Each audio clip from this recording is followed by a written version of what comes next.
Fin du match entre le Racing Club de Strasbourg et le club croate de Rijeka.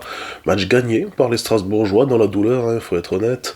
Il y a eu quand même une bonne première période de la part des Alsaciens, même s'ils ont mis un but et ont décidé de jouer un petit peu trop défensif à mon goût. Ils ont quand même réussi à remettre un deuxième but avec la Monsieur Conference Cup, Monsieur Martial Godot, Martini Godot, étant donné que c'est un petit peu un joueur qui joue un petit peu comme l'homme bourré.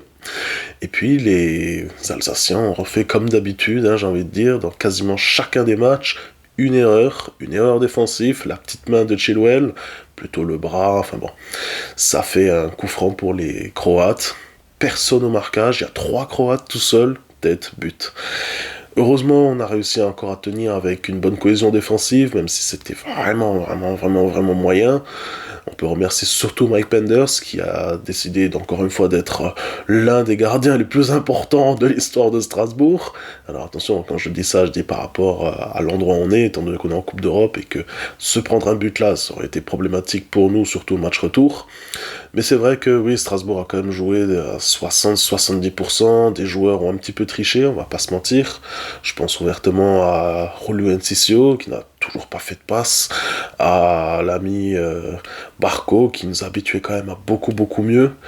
Bon, on a eu heureusement 2 très bons joueurs, et ça va être tout de suite le top côté strasbourgeois. Mais avant toute chose, si vous êtes fan du Racing Club de Strasbourg, ou si vous avez parlé de jeunes joueurs qui pourraient venir en Ligue 1, et oui, ça va être un petit peu une sorte de spoiler par rapport à ce que je vais faire de nouveau dans le futur, C'est ici l'Into Scouting, n'hésitez pas à mettre un petit like, à vous abonner, à mettre un petit commentaire, ça fait toujours plaisir. Pas vraiment de surprise, j'ai envie de dire, c'était entre lui et Sébastien Nanasi. J'ai quand même choisi Panicelli, parce qu'il nous a fait quand même un sacré bon début de match. Pour moi, peut-être plus important que Nanasi aujourd'hui. Cette reprise qui finit sur la barre transversale, elle aurait pu être absolument magnifique. Vraiment, ça aurait pu être peut-être même le but de la semaine. Malheureusement, ça fait barre transversale. On a aussi eu l'arrêt du gardien, le petit lob qui passe à côté en prime, c'est vraiment dommage. C'est un des rares matchs vraiment où on a envie de dire franchement l'attaquant mérite un triplé, voire même un quadruplé, quoi. Ça fait plaisir en tout cas de voir Panicelli, encore une fois à ce niveau, prendre vraiment confiance, passer un vrai cap du côté de Strasbourg, et finalement on se dit quand même que les 14 millions, je crois que c'était, payés par Strasbourg à Alaves, donc l'équipe espagnole dont était la Panicelli, au final ça vaut le coup. Comparé aux 15 millions qu'on a balancé à Augsburg pour Nordjylland et à un joueur milieu de Chelsea, j'ai plus aucun souvenir étant donné qu'il n'arrive plus. Ah, c'est Mathis Amougou.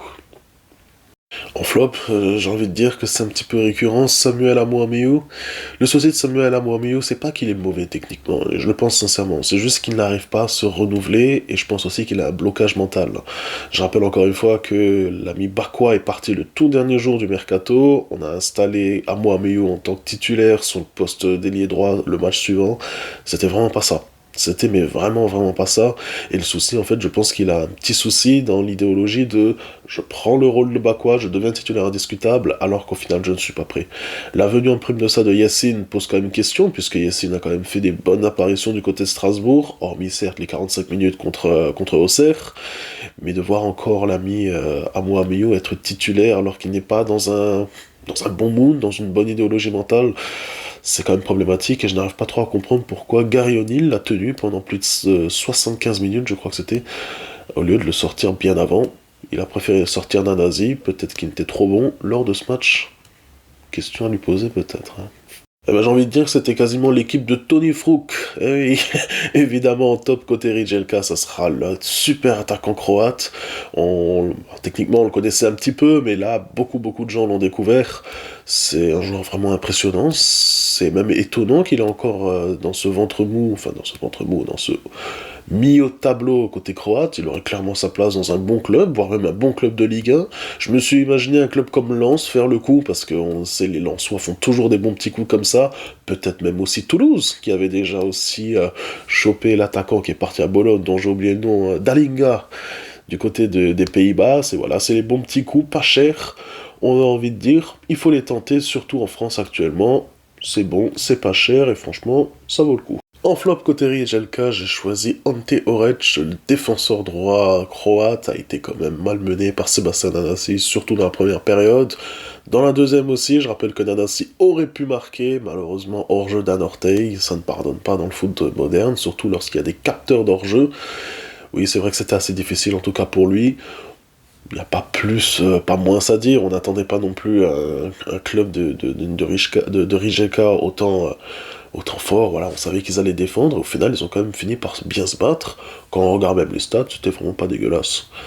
Pour lui, malheureusement, bah, il sera mon flop aujourd'hui. Alors avant toute chose, je tenais quand même à m'excuser, parce que j'imagine que ce débrief top flop n'est pas au top du top, je l'avais enregistré une fois, il y a eu un problème de son, donc là je dois le faire un peu en vitesse grand V.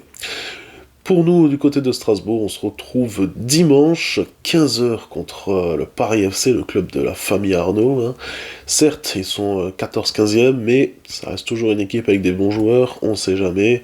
Il suffit qu'ils mettent un bloc bas, il suffit qu'ils envoient un mec comme Luca Coleocho, qu'on avait d'ailleurs parlé dans une ancienne vidéo, et un petit but, ils mettent le dos rond derrière, et nous, du côté de Strasbourg, si on joue à 60-70%, que Enciso ne fait pas de passe, ça va être difficile. Ça va être très difficile. On se revoit dimanche.